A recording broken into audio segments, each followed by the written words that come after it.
أعوذ بالله من الشيطان الرجيم. نحمده ونستعينه ونستغفره ونؤمن به ونتوكل عليه ونعوذ بالله من شرور أنفسنا ومن سيئات أعمالنا.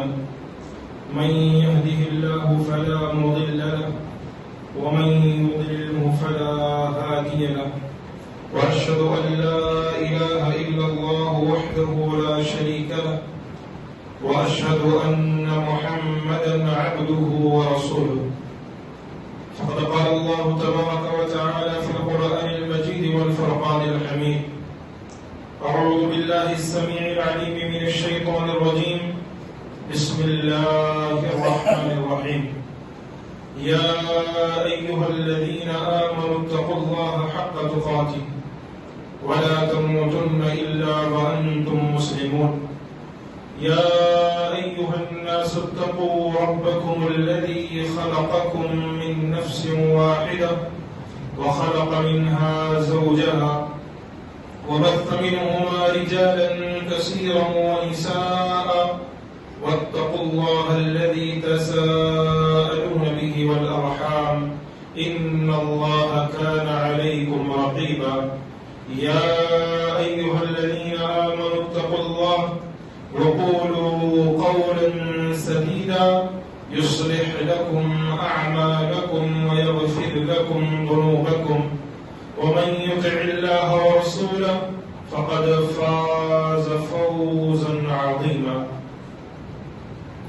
أما بعد، فإن خير الحديث كتاب الله، وخير الهدي هدي محمد صلى الله عليه وسلم، وشر الأمور محدثاتها، وكل محدثة بدعة، وكل بدعة ضلالة، وكل ضلالة في النار، والعياذ بالله. ربنا لا علم لنا إلا ما علمتنا إنك أنت العليم الحكيم. تمام قسم کی تعریف و توصیف، حمد و ثنا، کبریائی، بڑائی، بزرگی اللہ وحدہ لا شریک کے لیے ہے۔ درود و سلام ہو تمام انبیاء کرام پر، خصوصاً امام اکرم، ہادی عالم، شافی محشر، ساقی کوثر، محمد اکرم صلی اللہ علیہ وآلہ وبارک وسلم۔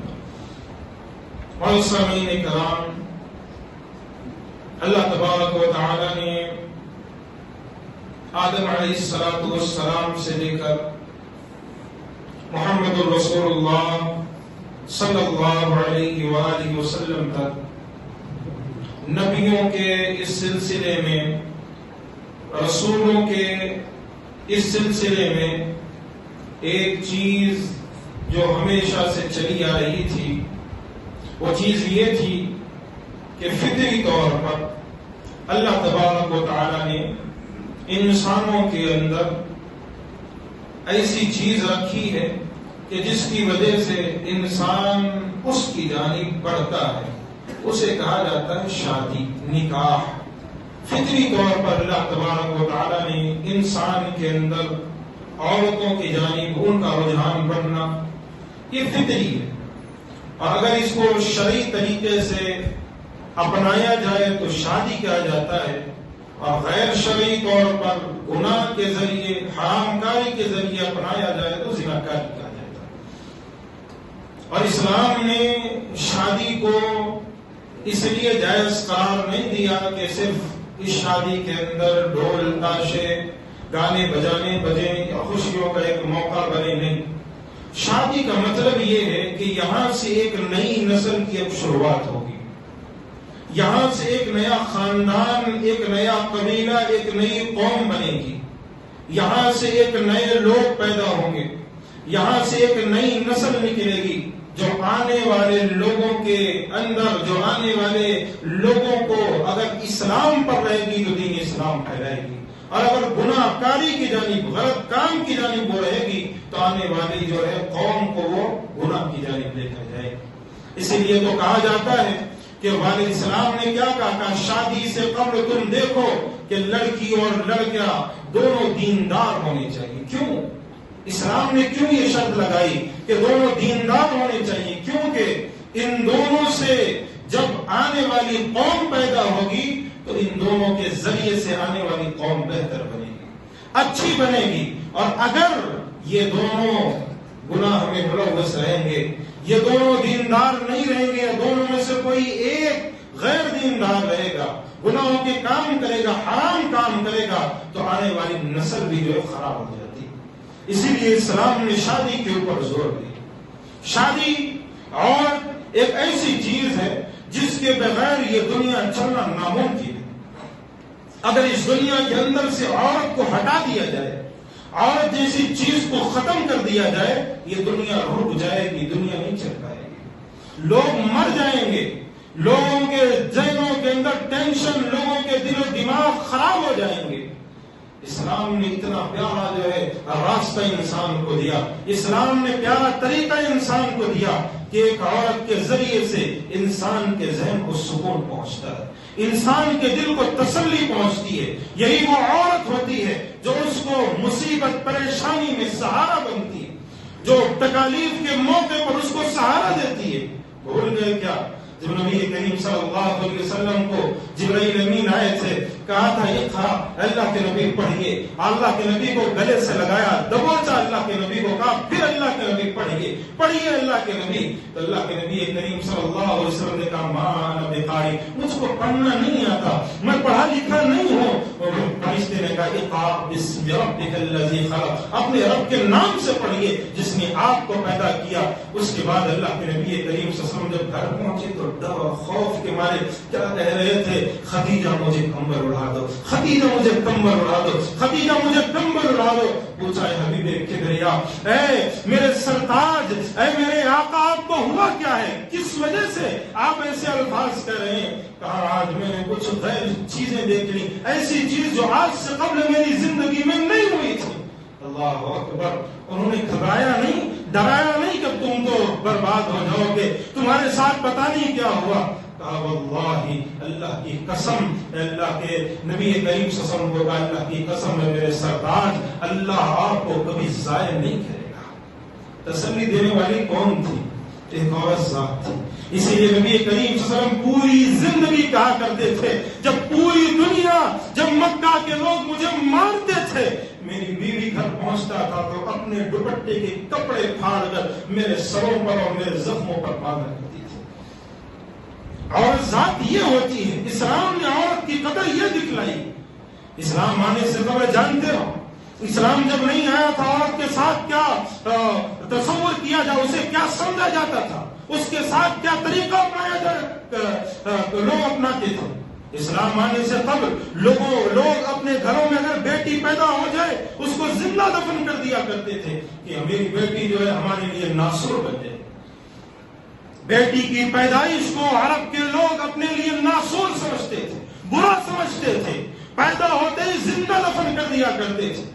اسلام آنے سے قبل عورتوں کی کوئی عزت نہیں تھی۔ اسلام آیا تو کہا اگر تمہارے گھر میں تمہاری بیٹی ہے تو اس کی عزت ہے، تمہاری ماں ہے تو اس کی عزت ہے، تمہاری بہن ہے تو اس کی عزت ہے، تمہاری بیوی ہے تو اس کی عزت ہے۔ اسلام نے عورتوں کو ایک عزت، ایک بلند مرتبہ دیا۔ اسلام نے عورتوں کا ایک وقار دیا، اسلام نے عورتوں کو ایک شان دی جو عام اسلام سے قبل لوگوں کے درمیان نہیں تھی۔ اور افسوس کے ساتھ کہنا پڑتا ہے آج جو معاشرہ چلا رہا ہے، آج جو لوگ چلے آ رہے ہیں، آج کا زمانہ اور عرب کے دور جاہلیت کا، نبی سے آنے سے قبل کا جو زمانہ تھا وہ بالکل ایسے لگتا ہے جیسے برابر ہو چکا ہے۔ آج عورتوں کی قدر کے نام پر کیا ہے، عورتوں کی عزت کے نام پر کیا ہے؟ ماں کی قدر کرنے کی بات آ جائے کوئی قدر نہیں کر رہا ہے آج ماں کو۔ آج ماں کے لیے کوئی قدر کرنے کو تیار نہیں۔ وہ ماں جس نے اس کو 9 مہینے اپنے پیٹ میں پالا، آج اس کی قدر کرنے کے لیے کوئی تیار نہیں۔ بیٹی کی قدر کوئی نہیں کر رہا ہے۔ پیدا ہو جائے چہرے جو سکڑ جاتے ہیں کہ میرے گھر میں بیٹی پیدا ہو گئی، میری زندگی تباہ ہو گئی۔ بہن کی قدر کون کر رہا ہے؟ بیوی کی قدر تو یہ سمجھ لیجیے بیوی گھر کی ایک نوکرانی بن کر رہتی ہے۔ اگر کسی کے گھر میں ایک بہو آ رہی ہے، ایک بیٹی کسی کی اس کے گھر میں داخل ہو رہی ہے نوکرانی کی اس کی حیثیت اس گھر میں کچھ نہیں. اس کی ساس اس پر ٹوٹ پڑتی ہے, اس کا شوہر اس پر ٹوٹ پڑتا ہے, اس کے شوہر کی بہنیں اس کو گالیاں دیتی ہیں, برا بھلا کہتی ہیں, اس کے ساتھ ایک نوکرانی جیسا کام کیا ویوہار کیا جاتا ہے. اور پھر کہتے ہیں ہم عورتوں کی قدر کرنے والے, ہم مسلمان ہیں, دین اسلام کی عزت کرنے والے. نبی کریم صلی اللہ علیہ وسلم نے کیا ارشاد فرمایا, کہا تنکح المرأة ل40. عورت سے جب لوگ نکاح کرنے جاتے ہیں نا 4 چیزوں کی وجہ سے کرتے ہیں. مشہور حدیث ہے, لمالها ولحسبها وجمالها ولدينها. اس کے مال کی وجہ سے, اس کے حسب و نسب کی وجہ سے, اس کے جمال کی وجہ سے اور اس کے دین کی وجہ سے. آگے اللہ کے نبی کریم صلی اللہ علیہ وسلم نے کہا فاظفر بذات الدین, تم دین کو ترجیح دینا تربت یداک. دین کو تم دیندار لڑکی کو ترجیح دینا. کیوں؟ دولت والی آئے گی, کب تک اس کی دولت سے تم فائدہ اٹھاؤ گے. حسن و جمال والی آئے گی, اس کی خوبصورتی کب تک باقی رہے گی. حسب و نسب والی آئے گی, کب تک اس کا حسب و نسب جاری رہے گا. کب تک تم اس کے حسب و نسب پر اتراتے رہو گے. اور گھر کے اندر اگر خوشحالی چاہتے ہو تو دیندار عورت گھر میں خوشحالی لا سکتی ہے. اگر کوئی خوبصورت آ جائے, بے دین ہو, بدتمیز ہو, بد دماغ عورت ہو, اور وہ صرف خوبصورت ہو, صرف مالدار ہو, صرف حسب و نسب والی ہو, تو وہ گھر جنت بننے کے بجائے جہنم بن جاتا ہے. دیندار عورت, اسلام نے دیندار عورت کی ترجیح دی. آج افسوس کے ساتھ کہنا پڑتا ہے, افسوس کے ساتھ کہنا پڑتا ہے, عورت اگر تلاش کی جاتی ہے تو یہ تلاش کی جاتی ہے کہ نسب والی ہے یا نہیں, یہ عورت دیندار ہے, کوئی نہیں دیکھتا. لیکن یہ ضرور دیکھتے ہیں اس عورت کے پاس دولت کتنی ہے, یہ عورت جہیز لے کر کتنا ہمارے گھر میں آئی ہے, اس عورت کے پاس دینے کے لیے جہیز کتنا ہے, اس کے والدین کے پاس دولت کتنی ہے, یہ کتنا جہیز دے سکتے ہیں. بات کرنے پہنچے, لڑکی تلاش کرنے کے لیے پہنچے تو کیا کہتے ہیں, پہلے پورا جو چٹھی جو ہاتھ میں رہتی ہے دے دیتے ہیں. ہمیں کار چاہیے, ہمیں ذاتی بنگلہ چاہیے, ہمیں ذاتی گھر چاہیے, ہمیں فلاں چاہیے, ہمیں فلاں چیز چاہیے, ہمیں گھر کا پورا اثاثہ چاہیے. یہ وہ لوگ ہیں جو معاشرے کے ایسے بھکاری ہیں جن کے دل نہیں آتے. ان سے بہتر وہ بھکاری ہیں جو راستوں پر پہنچ کر, گھروں پر, دروازے پر دستک دے کر 1 یا 2 روپے مانگتے ہیں. کم سے کم دینے والا خوشی سے دیتا ہے, لیکن معاشرے کے یہ وہ بھکاری ہیں جو ان کے گھروں کے سارے اثاثے کو, اس گھر کے اس لڑکی والے, اس والدین کے سارے اثاثے کو اٹھا کر اپنے گھر میں لا کر پٹک لیتے ہیں. یہ معاشرے کے وہ بھکاری لوگ. افسوس کے ساتھ کہنا پڑتا. اور جو اب آپ بیٹھے ہوئے ذرا سینے کو تھام کر بیٹھیے گا, تکلیف ہو تو معاف کر دیجئے گا, کسی کو برا لگے تو معاف کر دیجئے گا, لیکن آج یہ معاشرے کا ایک ناسور بن چکا ہے. میں اس سے قبل کئی مرتبہ کہا ہے, اسی مسجد پر کھڑے ہو کر اس جہیز پر میں نے کئی مرتبہ بیانات دیے ہیں. میں نے بتلایا ہے یہ جہیز انسانیت کے منہ پر ایک زوردار تماچا, اس کے علاوہ کچھ نہیں. آج پورا معاشرہ جہیز کے پیچھے بھاگتا ہے. جب تک جہیز دینے والی لڑکی نہ مل جائے شادی نہیں کریں گے. اور دیندار لڑکی کون دیکھ رہا ہے؟ دیکھتے ہیں لڑکی کتنی پڑھی لکھی ہے, اور اگر کہا جائے لڑکی عالمہ ہے, فاضلہ ہے, نہیں, ہمیں تو MBA کی بھی لڑکی چاہیے, ہمیں جو ہے ڈگری کی بھی لڑکی چاہیے, ہمیں فلاں ڈاکٹر لڑکی چاہیے. میرا بیٹا ڈاکٹر ہے, میں نے 80-90 لاکھ اپنے بیٹے کو پڑھانے پر خرچے کیے ہیں. جب تک یہ لڑکی والے اتنے پیسے نہیں دیں گے میں اپنی بیٹے کی شادی اس سے نہیں کراؤں گا. عجیب ماجرا ہے, عجیب ماجرا ہے پیارے دوستو, عجیب ماجرا ہے کہ آج لوگ بھکاری بن چکے ہیں. آج ایسے لوگ جو دولت والے ہیں, جن کی کوٹھیاں ہیں, جن کے بنگلے ہیں, جن کے بڑی بڑی جائیدادیں ہیں, وہ بھی اپنی جو ہے بیٹے کی شادی کے موقع پر بھکاری بن جاتے ہیں. عجیب ماجرا ہے اس معاشرے کا کہ لڑکے کے جنم ہوتے ہی سمجھ لیتے ہیں کہ یہ میرا بیٹا 10 یا 15 لاکھ کا ٹکٹ ہے. افسوس کے ساتھ کہنا پڑتا ہے پیارو، اس معاشرے کے اندر، اس دنیا کے اندر، اس سرزمین کے اوپر آج کیا ہو رہا ہے؟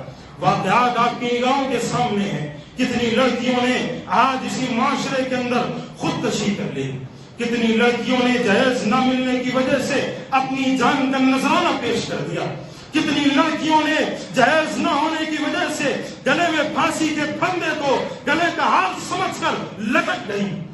کتنے والدین آج بھی گھر میں اکیلے بیٹھ کر اپنی سسیاں باندھ رہے ہیں کہ میری بیٹی جوان ہو گئی ہے لیکن دینے کے لیے میرے پاس جہیز نہیں. کتنے گھرانے ایسے ہیں آج جن گھرانوں کے اندر سے عورتوں کی، لڑکیوں کی شادیوں کی بارات نکلنے کے بجائے ان گھرانوں کے اندر سے جنازے نکل رہے ہیں. کتنے ایسے معاشرے میں آج لوگ ہیں، مطلب کوئی لڑکی خودکشی کر لے، کوئی لڑکی خود کو مار لے، کہنے والے ہزاروں آ جاتے ہیں، بولنے والے ہزاروں آ جاتے ہیں، بتانے والے ہزاروں آ جاتے ہیں. یہ خودکشی ہو گئی، جہیز مت لو، جہیز مت دو، اور یہ بدبخت جو کہتے ہیں وہ خود جہیز لے کر شادی کرتے ہیں. افسوس کے ساتھ کہنا پڑتا ہے، اگر ایک لڑکی اپنے آپ کو اپنی جان کا نذرانہ پیش کر دے، خودکشی کر لے اس وجہ سے کہ اس کے پاس دینے کے لیے پیسے نہیں تھے، پورا معاشرہ کھڑا ہو جاتا ہے. بڑا غلط ہوا، بڑا افسوس ہو رہا ہے آج کے ان مردوں پر، آج کے ان لڑکوں پر، اور خصوصاً ان کے والدین پر ہمیں افسوس ہو رہا ہے. ایسا نہیں ہونا چاہیے تھا. زبان سے لفظ ادا ہو رہا ہے. اسی بغل میں ان کی اپنی گھر کے بغل میں پڑوسی کی بیٹی پڑھی ہوئی، پڑھی لکھی ہے، عالمہ فاضلہ ہے، لیکن نہیں، اپنے بیٹے کی شادی اس لڑکی سے نہیں کریں، اپنے بیٹے کی شادی اس لڑکی سے نہیں کرائیں گے. کیوں؟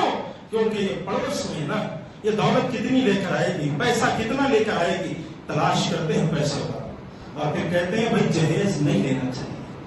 کیا ماجرا ہے، کیا معاشرہ ہے، کیا لوگ ہیں، کیا زمانہ چل رہا ہے. بڑا افسوس ہوتا ہے، بڑی تکلیف ہوتی ہے ان لوگوں کو دیکھ کر. نبی اسی لیے کہا تھا کہ لوگوں دیندار لڑکی کو ترجیح دینا، دیندار لڑکی تمہاری زندگی بہتر بنا سکتی ہے. چلو کم سے کم اگر لڑکی جہیز لے کر تمہارے گھر پہنچے گی بھی نا تو پھر تمہاری چلنے نہیں دیتی، پھر تم اس لڑکی کے جو ہے پلوں کو پکڑ کر گھومتے پھرنا، پھر تمہیں تانے دے گی وہ کہ میرے باپ نے تجھ کو گاڑی دی ہے، آج تو جس گاڑی پر چل رہا ہے یہ میرے باپ کی دی ہوئی ہے، جس بستر پر آج تو سو رہا ہے اس میرے باپ نے اسے دیا. پھر وہ تانے دے گی. اور بڑا افسوس ہوتا ہے یہ بھی سن کر کہ جہیز مانگنے کے لیے گھروں کی جو عورتیں ہوتی ہیں، مائیں ہوتی ہیں، لڑکے کی والدہ ہوتی ہے، وہ باضابطہ طور پر کہتی ہے کہ میرے بچے کے لیے اتنا جہیز چاہیے.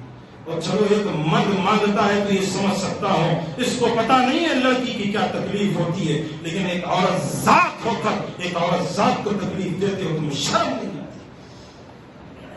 تم خود ایک عورت ذات ہو، تمہاری بھی شادی ہوئی تھی، آج تمہارا بیٹا جوان ہے، اس سے قبل تمہارے باپ نے بھی تم کو جہیز کے لیے کتنی کوششیں کی، کتنے پیسے برباد کیے، کتنے پیسے لگائے. آج جب اتنے پیسے لگا کر تمہیں جہیز دیا، آج تمہارا بیٹا جوان ہو گیا، اب تم چاہتی ہو کہ اگر میں جہیز لے کر گھر میں آئی ہوں تو جو میری بہو گھر میں آئے گی وہ بھی جہیز لے کر آئے گی. بڑا افسوس ہوتا ہے آج اس معاشرے کے اندر جہیز کی لعنت نے کئی گھرانوں کو تباہ کیا، اس جہیز کی لعنت نے کئی لوگوں کو مار ڈالا، کئی لوگوں کو خودکشی کرنے پر مجبور کر ڈالا. ایک شعر یاد آتا ہے میر تقی میر کا کہ انہوں نے، اور آج یہ شعر آج کے ان والدین پر جن کے گھروں سے ان کی بیٹیوں کی لاشیں اٹھ رہی ہیں، جن کے گھروں سے ان کی بیٹیوں کے جنازے اٹھ رہے ہیں، جن کی بیٹیوں کے ان کے گھروں سے ان کی بیٹیوں کے جنازے نکل رہے ہیں، جو اپنی بیٹی کے جنازے کو، اپنی بیٹی کی لاش کو اپنی نگاہوں کے سامنے دیکھتے ہیں، زاروں قطار رونے لگتے ہیں. وہ والدین سوچتے ہیں بیٹی کو تو میں نے ڈگری دے دی، بیٹی کو میں نے سب پڑھا دیا، بیٹی کو میں نے جہیز بھی دیا تھا، لیکن ان بدبختوں نے، ان بھکاریوں نے میری بیٹی کو مار ڈالا. اللہ اکبر. میر تقی میر کا وہ شعر یاد آتا ہے کہ جب انہوں نے اپنی بیٹی کو ودا کیا، اپنی بیٹی کو گھر اس کے جو سسرال بھیجا، کچھ دنوں میں ان کی بیٹی فوت ہو گئی. بیٹی کے لاش پر کھڑے ہوئے، بیٹی کے جنازے پر کھڑے ہوئے انہوں نے کہا اب آیا خیال اے آرام جان اسلام مرادی میں. اب آیا خیال اے آرام جان اس نامرادی میں، کفن دینا بھول گیا تھا تمہیں اسباب شادی میں۔ آج یہی حالت ہے معاشرے کی، آج یہی حالت ہے کہ آج والدین یہ سوچتے ہیں کہ آیا جہیز دے رہا ہوں تو ساتھ میں اپنی اس بیٹی کو کفن بھی دے دو کہ پتہ نہیں یہ بدبخت اسے کفن بھی پہنائیں گے ہمیں۔ پورا معاشرہ تباہی و بربادی کے دہلیز پر۔ میں اکثر کہتا ہوا آیا ہوں یہ بات کہ لوگوں جہیز مانگنا چھوڑ دو، جہیز مانگنا چھوڑ دو، اپنی اگر بیٹوں کی شادیاں کرانا چاہتے ہو مرد بنو، تم مرد بنو۔ قرآن مجید نے کہا الرجال قوامون علی النساء، مردوں کو اللہ نے عورتوں پر فضیلت دی ہے، اسی وجہ سے فضیلت دی ہے، یہ کماتے ہیں، یہ کما کر اپنی بیویوں کو کھلاتے ہیں، اپنی گھروں کی عورتوں کو کھلاتے ہیں۔ مرد بنو۔ اور اگر تمہیں جہیز مانگنے کا اتنا ہی شوق ہے، جہیز طلب کرنے کا اتنا ہی شوق ہے، تو اللہ کے یہ بندو جو یہ جہیز مانگتے ہیں ان لڑکیوں سے مانگنے کے بجائے آ جاؤ اس مسجد کے باہر یا مسجدوں کے باہر بیٹھ جانا، جانے والے لوگ تمہیں بھیک دے کر چلے جائیں گے، ہو سکتا ہے تمہاری مراد اس سے پوری ہو جائے۔ جہیز کیا کرتے ہو؟ کن گھرانوں کو تباہ کرو گے؟ کیسے معاشرے کو تباہ کرو گے؟ کیسے معاشرے کو ناسور بناؤ گے؟ کیسے معاشرے کے اندر یہ فتنے، اس قسم کی جو برائیاں پھیلاؤ گے؟ ابھی کچھ دنوں قبل کا واقعہ، لڑکی نے خودکشی کی، حالانکہ غلط ہے، بالکل غلط ہے، حرام ہے، جائز نہیں ہے، اس کا یہ عمل بالکل گھٹیا قسم کا تھا، لیکن اس کو یہ عمل کرنے پر مجبور کس نے کیا؟ اس کے ماں باپ نے، وہ لوگ، اس کے بھائی نے، اس کی بہنوں نے، اس کے ماں باپ نے اسے تکلیف دی۔ تکلیف دینے والا اس کا شوہر تھا، اس کے گھر کی وہ ماں تھی، ان کے گھروں میں رہنے والے وہ لوگ تھے، وہ شوہر تھا جس نے اسے تکلیف دی کہ اس نے اپنے باپ کو کیا کہا آخری موقع پر کہ نہیں جی سکتی، آخری فون کیا، باپ کو کیا کہا اس نے؟ یہ ایک واقعہ نہیں ہے پیارو۔ ابھی جب اس موضوع کے تحت میں مطالعہ کر رہا تھا، پڑھ رہا تھا، ایک واقعہ نہیں، ایسے اتنے واقعات پڑھے کہ اللہ کی قسم ساری رات روتا رہا میں۔ ایک واقعہ آپ کو نہیں، ایک واقعہ بتاؤں پاکستان کا واقعہ۔ کچھ لڑکیاں، ان کی بیٹی، ان کی ماں جو بوڑھی ہو چکی ہے، وہ ایک خط لکھے تھے۔ ایک خط کس کو لکھے؟ جو یہ اخبارات ہوتے ہیں ان پر ان کو ایک خط لکھا۔ خط لکھتے ہوئے اس نے لکھا میری ماں بوڑھی ہے، ہم 4 بہنیں ہیں، کوئی نہیں ہے ہمارا، ہم جب گھر کے دروازہ کھولتے ہیں نا تو نوجوان ہمیں بری نظروں سے دیکھتے ہیں، ہمیں گری ہوئی نظروں سے، ایسی نظروں سے کہ یہ لوگ اپنی نگاہوں سے ہمیں ننگا کھا جائیں گے، ایسی نگاہوں سے یہ نوجوان ہمیں تکتے ہیں کہ ایسے کہ جیسے یہ ہم جو ہے کہ وہی بے حیا اور فحاش قسم کی لڑکیاں ہیں کہ پیسوں کے ان کے بلبوتے پر ہم کے جسم بیچ دیں گی۔ ہم آپ کو یہ خط لکھ رہے ہیں اللہ کے لیے، اس خط کو آپ اپنے اخبار میں چھاپنا۔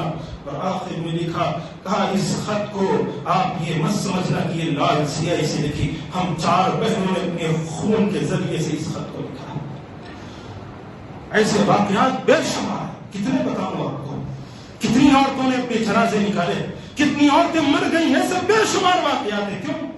کیونکہ آج لڑکی لوگ دیکھتے ہیں تو پیسہ دیکھتے ہیں، دولت دیکھتے ہیں، اس کا رتبہ دیکھتے ہیں، وہ ساری چیزیں دیکھتے ہیں۔ آپ نبی کریم صلی اللہ علیہ وسلم کے دور کی شادی جانتے ہیں؟ اللہ کے دور کی، اللہ کے نبی کریم صلی اللہ علیہ وسلم کے دور میں کیسی شادی ہوا کرتی تھی، کیسے اصحاب تھے، کیسے رسول تھے۔ اللہ اکبر۔ نبی کریم صلی اللہ علیہ وسلم نے ایک مرتبہ اپنے ایک پیارے صحابے کو بلایا، ان کا نام تھا جلیبیب۔ کہا یا جلیبیب، اے جلیبیب ادھر۔ کہا تم شادی کیوں نہیں کر لیتے؟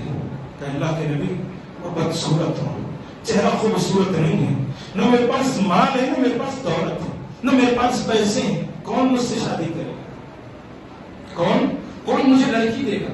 مجھے کوئی نہیں دے گا۔ اللہ کے نبی کریم صلی اللہ علیہ وسلم نے کہا جلیبیب شادی کیوں نہیں کر لیتے؟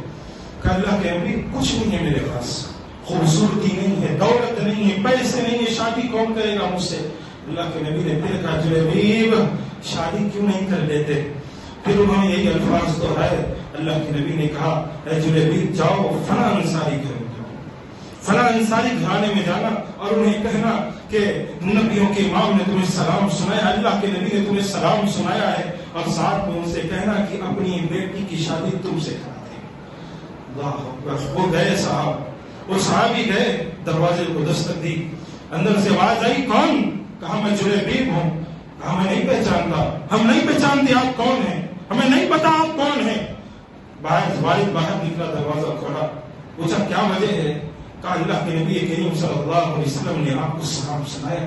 خوشی کے مارے پوچھ پڑے، کودنے لگے خوشی کے مارے۔ خوشی کا کوئی سہارا نہیں تھا کہ نبی کریم صلی اللہ علیہ وسلم نے ہمیں سلام پہنچایا، ہمیں سلام اللہ کے حبیب نے پہنچایا ہے۔ خوشی اتنی کہ اندر گھر میں گئے، بیٹی کو بتایا، ماں کو بتایا، اللہ کے حبیب نے ہمیں سلام بھیجا ہے، ہمیں سلام بھیجا ہے اللہ کے حبیب میں۔ سارے خوش ہو گئے۔ پھر انہوں نے کہا کہ اللہ کے نبی نے کہا ہے کہ آپ اپنی بیٹی کی شادی مجھ سے کرا دیں۔ اب یہیں پر مالک نے کہا کیسے کرا دوں؟ آپ کے پاس پیسے نہیں، آپ کے پاس خوبصورتی نہیں، آپ کے پاس کوئی چیز موجود نہیں، اپنی بیٹی کی شادی میں آپ سے کیسے کرا دوں؟ کہا بھی وقت دو، میں اپنی جا کے بیوی سے پوچھ کر آتا ہوں۔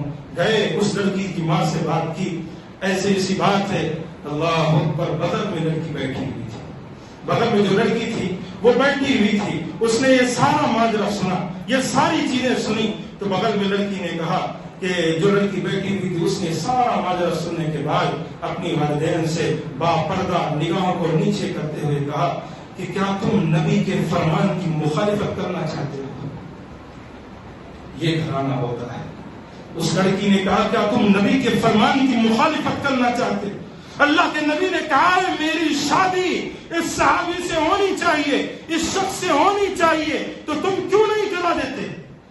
کیا الفاظ لڑکی کے تھے، اللہ اکبر، کیا صحابیات تھے، کیا انداز تھا ان کا، کیسے تھے وہ، کیا ان کا ایمان تھا، کیا جذبہ تھا ان کا۔ کہا نبی نے جس شخص کے بارے میں کہا ہے کہ میری شادی اس سے کرا دو، تمہیں چاہیے اس سے کرا دو۔ مجھے پوری امید ہے، اللہ کی قسم کھا کر کہتی ہوں، اللہ کے حبیب مجھے کبھی ضائع ہونے نہیں دیں گے، اللہ کے نبی مجھے کبھی ضائع ہونے نہیں دیں گے۔ ایسے گھرانے میں، ایسے لڑکے کے ہاتھ میں رشتہ نہیں دیں گے جو گھرانہ یا جو لڑکا جو ہے غلط ہو۔ اللہ اکبر۔ پھر شادی ہوئی، والد پہنچا نبی کریم کے دربار پر، اللہ کے نبی نے نکاح پڑھایا، دعائیں دی، اللہ ان دونوں گھرانوں کے اندر، ان دونوں جوڑوں کے درمیان محبت پیدا کر دے، اور ان کے سینوں کے اندر پیار و محبت بھر دے، اور ان کو تکالیف مشکلات سے دور رکھ۔ اس کے بعد ایک نیا گھرانہ اسی مدینہ منورہ میں بسا، اور پھر تاریخ شاہد ہے نبی کی یہ دعا اتنی اثر آئی کہ انصاری گھرانوں میں، انصار کے گھرانوں میں، مدینہ منورہ کے اندر جو گھرانے تھے ان میں سب سے زیادہ خرچیلا گھرانہ، خرچہ کرنے والا گھرانہ کوئی تھا تو یہ دونوں تھے۔ اللہ نے اتنی دولت دی ان کو، اللہ نے اتنی برکت دی ان کو کہ وہ صحابی ہیں کہ بعد میں ایک جنگ میں وفات پائے۔ اللہ کے نبی کریم صلی اللہ علیہ وسلم نے پوچھا، کہا میرے صحابیوں کون کون بچے ہیں، کون کون شہید ہوئے؟ تو صحابہ نے کہا اللہ کے نبی یہ سارے جتنے اصحاب رسول شہید ہوئے بس۔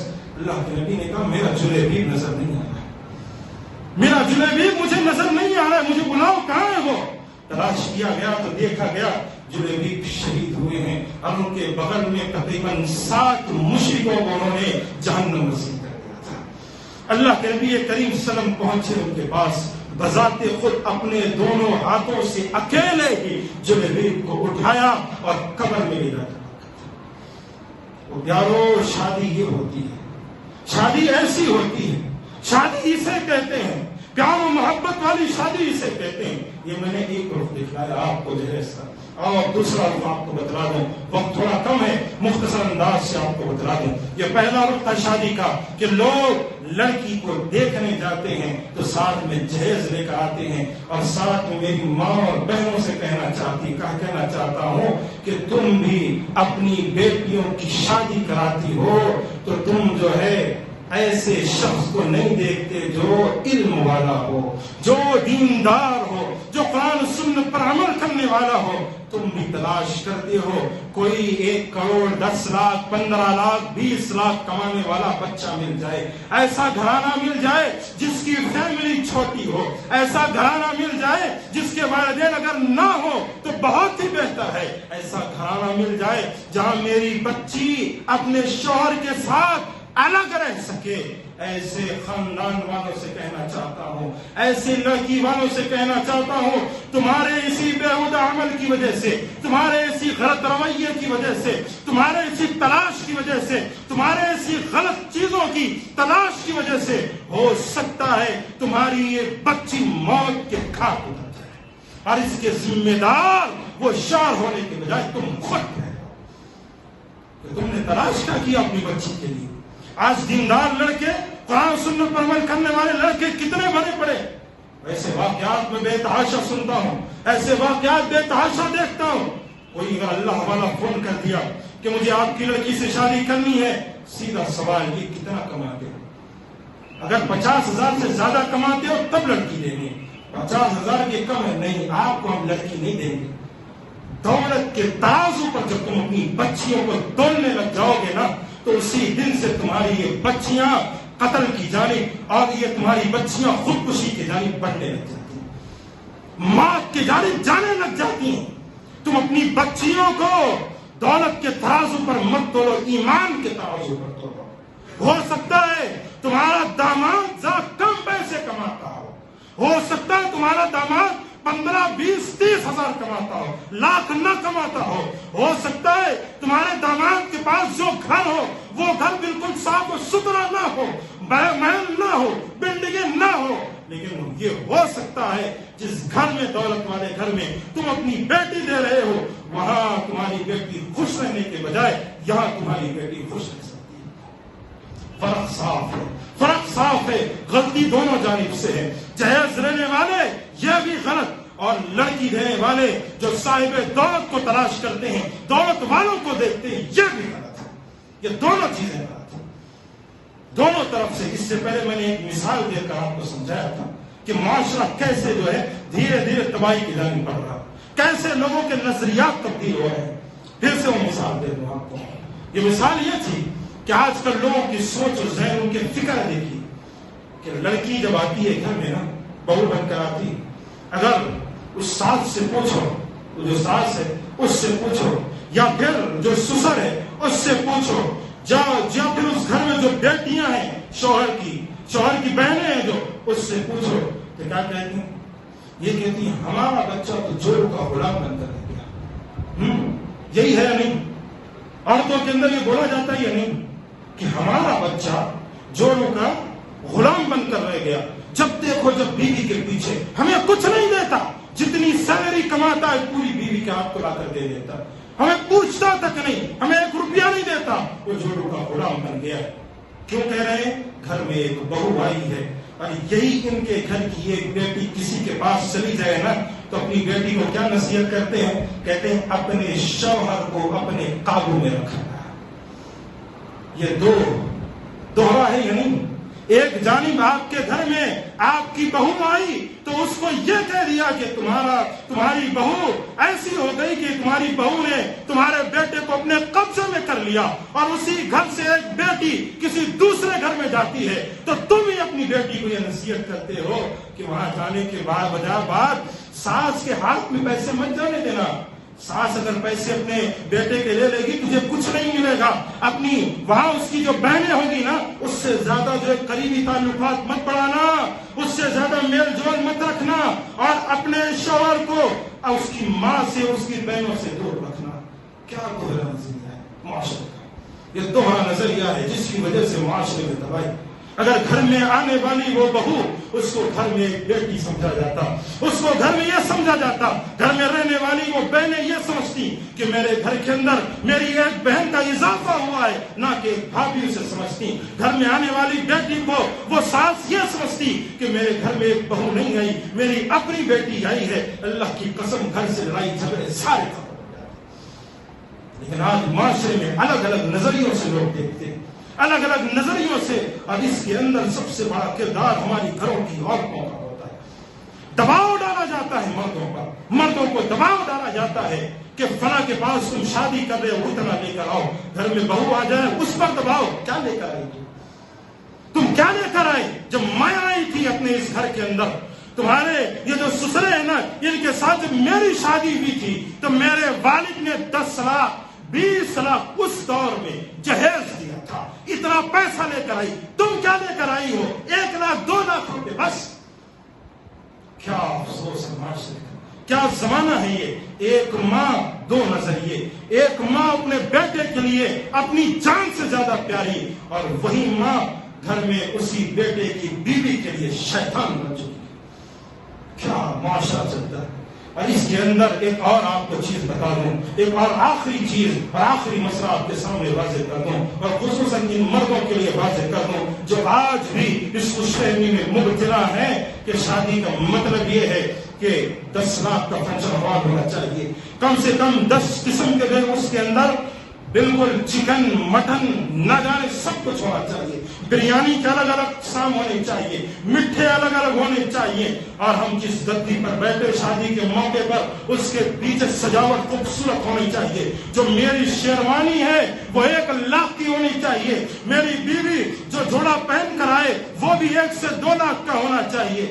صرف یہی ہے کہ جاتے ہیں بالکل خوبصورت، بالکل فٹ فٹ بیٹھتے ہیں، جیسے ہی بیٹھ گئے قاضی صاحب پہنچے، امام صاحب پہنچے، پوچھا مہر کتنا دینا چاہتے ہو، پوچھا مہر کتنا دیتے ہو اپنی بیوی کو، کہتے ہیں مول صاحب قاضی صاحب 1 لاکھ لکھ لیجیے، 1 لاکھ 2 لاکھ لکھ لیجیے، 2 لاکھ لکھ لیجیے، ابھی دے رہے ہو یا بعد میں؟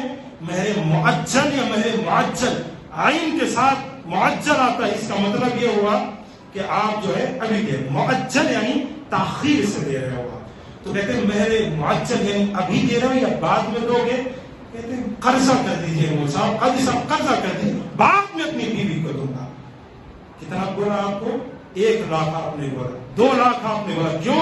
کیونکہ اگر آپ مائک کے اندر اگر 10,000 بولتے تو دوست مذاق اڑاتے آپ کا، مائک کے اندر اگر آپ 5,000 بولتے نا تو سامنے بیٹھے والے لوگ ہنستے، اسی لیے سوچا کہ 5 لاکھ، اور کئی تو ایسے بھی ہوتے 10 لاکھ، چلو ہونے دو، دینا کس کو ہے؟ بول دو مائک کے اندر 10 لاکھ دے رہا ہوں اپنی بیوی کو، میں کب دے رہا ہوں؟ قرضہ کر رہا ہوں صاحب، مطلب قرضہ بعد میں دوں گا، میں ابھی نہیں دوں گا۔ تم نے شیروانی کتنی کی پہنی ہے؟ 50,000 کی، ہاں؟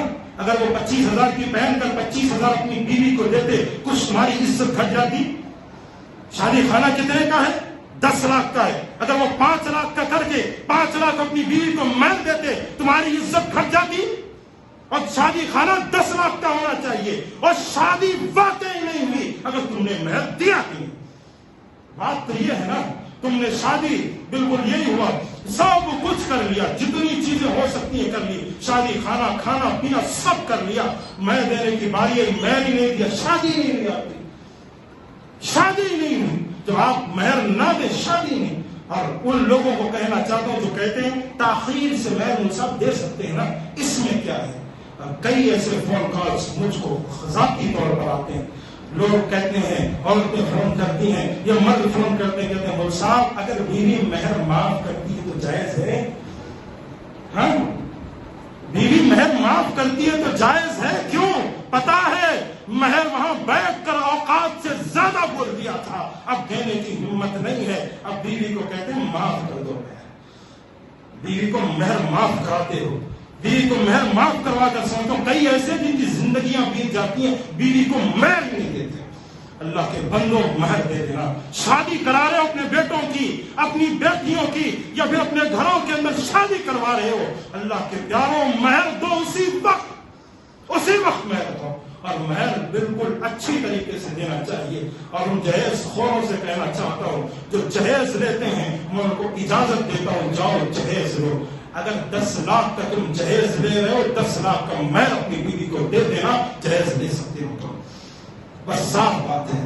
10 لاکھ کا اگر تم جہیز لے رہے ہو 10 لاکھ تم اپنی بیوی کو ضرور دو مہر کے طور پر، ورنہ پھر یہ ہاتھوں کو مت پھیلاؤ کہ جہیز تو لینے کی باری، گھر میں بیوی بعد میں آئے گی، جہیز پہلے گھر میں آئے گا، بیوی بعد میں آئے گی، مہر بیوی پہلے آئے گی، مہر بعد میں آئے گا۔ عجیب معاشرہ، عجیب معاشرہ ہے، عجیب لوگ ہیں پیارو۔ اللہ کے نبی کریم صلی اللہ علیہ وسلم نے روکا ہے، اور جو لوگ مہر نہیں دیتے وہ در حقیقت ان کی بیوی نہیں ہے بلکہ ساری زندگی زنا کرتے ہیں۔ یہ بھی یاد رکھیے گا، مہر دے دیا کرو، مہر وقت پر دو، اور اتنا دو کہ جتنا تمہاری حیثیت ہو۔ ایسے نہ ہو کماتے تو 5 لاکھ ہو، بیوی کو 5,000 مہر دے رہے ہو نا۔ اور لڑکی والوں سے کہنا چاہتا ہوں، ان کے والدین سے ایک آخری نصیحت کرنا چاہتا ہوں کہ اپنی بچیوں کو جب مہر مل جائے نا، اللہ کے لیے وہ مہر ان لڑکی کے والدین سے کہنا چاہتا ہوں اپنے قبضے میں کر لو، اللہ کے لیے اپنے ہاتھ میں لے لینا۔ 1 مہینے 2 مہینے کے بعد اپنی بیٹی کو مہر واپس کرنا، ورنہ اتنے بدبخت یہ قوم ہے، اتنے گندے لوگ آج معاشرے میں، ساروں کا نہیں کہتا جاؤ لیکن کچھ موجود ہیں ایسے کہ شادی کے دوسرے دن اپنی بیوی سے مہر مار دیتے ہیں، وہ مہر شادی کے دوسرے دن اپنی بیوی سے لے لیتے ہیں۔ اس لیے بہت گندی چیز ہے۔ یہ سارے مسائل میں نے سوچا آپ کے سامنے رکھ دوں، وقت زیادہ ہو گیا ہے اور اسی لیے میں نے مختصر انداز سے سارے مسائل جتنے میں ممکن ہو سکا میں نے رکھ لیا۔ آخر میں آج کل ایک رجحان معاشرے کو پھیلتا جا رہا ہے جسے کہا جاتا ہے خودکشی کرنا۔ لوگ ڈپریشن کا شکار ہوتے جا رہے ہیں، لوگ سمجھتے ہیں خودکشی کرنے سے جو زندگی بہتر ہو جائے گی۔ یاد رکھیے گا قرآن مجید نے کہا ہے وَلَنَبْلُوَنَّكُمْ بِشَيْءٍ مِّنَ الْخَوْفِ وَالْجُوعِ وَنَقْصٍ مِّنَ الْأَمْوَالِ وَالْأَنفُسِ۔ اللہ تبارک و تعالیٰ تمہیں آزمائے گا، وَلَنَبْلُوَنَّكُمْ بِشَيْءٍ مِّنَ الْخَوْفِ، خوف سے آزمائے گا، بھوک سے آزمائے گا، اولاد کو کم کر دے گا، اولاد کو زیادہ دے کر آزمائے گا، اولاد کو کم کر کے آزمائے گا، اولاد نہ دے کر آزمائے گا۔ اللہ تم کو ہر موقع پر آزمائے گا۔ بات صاف ہے، آپ میں کتنی طاقت ہے، آپ میں کتنی قوت ہے، آپ مضبوطی سے ڈٹے رہیں۔ یہ کہنے والے لوگ کہ بھائی ڈپریشن ایسا ہوتا ہے آپ نہیں جان سکتے، خودکشی ایک بندہ کرتا ہے تو اس پر بیتتی ہے، اور جتنی بیتتی ہے بیتنے دو، لیکن کوئی شخص اپنی جان نہیں لے سکتا۔ یہ جان اللہ کی جانب سے دیا ہوا ہے، یہ جان اللہ کی ہے، ہماری نہیں ہے۔ ہم اس پر اپنی مرضی نہیں چلائیں گے، یہ میری جان ہے نہیں کہیں گے، یہ اللہ کی جانب سے دی ہوئی جان ہے، اس پر اپنی مرضی نہیں چلائیں گے۔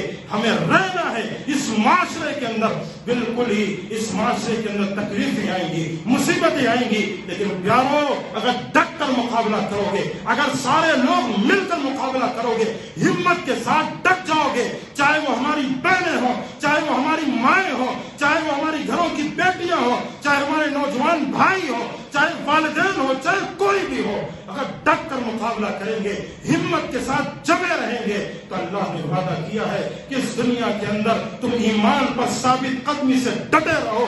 ہو سکتا ہے مشکلات کی وجہ سے تم پریشان رہو، جہاں تمہاری آنکھ بند ہو گئی وہاں اللہ تمہارے لیے جنت کے سارے دروازے کھول دے گا۔ اب آپ کو فیصلہ یہ کرنا ہے کہ اس دنیا کے اندر رہ کر، اس دنیا کے اندر خودکشی کر کر آخرت میں جہنم میں جانا ہے، اس دنیا کے مسائل و مشکلات کو جھیل کر وفات پا کر اللہ کے پاس جنت میں جانا ہے۔ ورنہ نبی کریم صلی اللہ علیہ وسلم کی ایک صحیح حدیث موجود ہے، کوئی شخص اپنے اوپر پھانسی لے کر مرتا ہے نا تو جہنم میں اللہ اس کو ویسا ہی عذاب دیتا ہے، جہنم میں ویسا ہی عذاب اس کو ملتا ہے۔ کوئی سمندر میں کود کر ڈوب کر مرتا ہے، جہنم میں بھی اللہ اس کو ویسا ہی عذاب دے گا۔ کوئی کسی دھاری دار چیز سے اپنے پیٹ پہ مارتا ہے نا، جہنم میں اللہ اس کو ویسا ہی عذاب دے گا۔ بس بات آپ کو کرنی ہے، فیصلہ آپ کو کرنا ہے۔ یہ نہیں کہ اس لڑکی نے جیسے کہا کہ مجھے ہواؤں میں بہنا ہے، وہ میری بہن تو چلی گئی لیکن تجھے سمجھانے والا کوئی نہ ملا، اب تو ہواؤں میں نہیں بہتی، تو اللہ کے پاس پہنچ چکی ہے، پتہ نہیں تیرا ماجرا رب کے ساتھ کیا ہو رہا ہے، اللہ تیرے ساتھ کیا کر رہا ہے۔ لیکن یہ کہنا کہ مر جاؤں گی تو بالکل آسانی رہے گی، مر جاؤں گا تو اس دنیا سے ٹوٹ جاؤں گا، نہ، اس دنیا سے بھی زیادہ اگر ہولناک چیز کوئی ہے وہ جہنم کی آگ ہے، اسے برداشت نہیں کر پاؤ گے، پھر وہاں خودکشی کا موقع بھی نہیں ملے گا آپ کو، کہ یہاں تو موقع ملا وہاں وہ بھی نہیں ملے گا۔ اس لیے اپنے سینوں کو مضبوط رکھو، سینوں کو کمزور مت رکھو۔ اللہ سے دعا ہے اللہ تمہیں جب تک زندہ رکھ, ایمان و اسلام پر زندہ رکھ, اور جب موت دے ہماری زبان سے کلمہ توحید لا الہ الا اللہ جاری فرما. اللہ ہم گنہگار و خطاکار ہیں, ہمارے گناہوں کو معاف فرما. الہ العالمین تو ہم پر رحم فرما. اللہ تو ہماری بخشش فرما. اللہ جہاں کہیں کہ مسلمان پریشان ہیں ان کی پریشانیوں کو دور کر دے. جو قرض تلے دبے ہوئے ہیں ان کے قرض کے ادائی کا بندوبست فرما. جو بیمار ہیں انہیں شفائے کاملہ اور عاجلہ نصیب فرما. آمین. وآخر دعوانا ان الحمد للہ رب العالمین.